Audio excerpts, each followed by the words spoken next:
Welcome back to Hazra calligraphy. आज के इस वीडियो में मैं 3 mm के मार्कर से किस तरह से लिखा जाता है उसकी मश्क करने जा रही हूँ।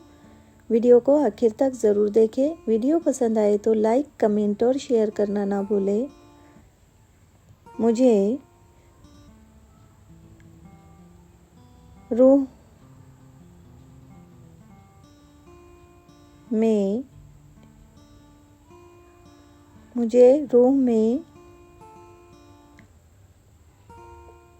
हूँ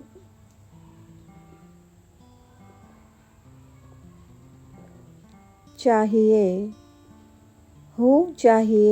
मुझे रूह में हूँ चाहिए। मौला मुझे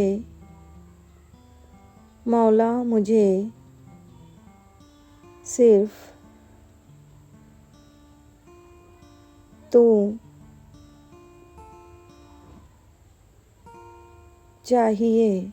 मौला मुझे सिर्फ तू चाहिए। Thank you.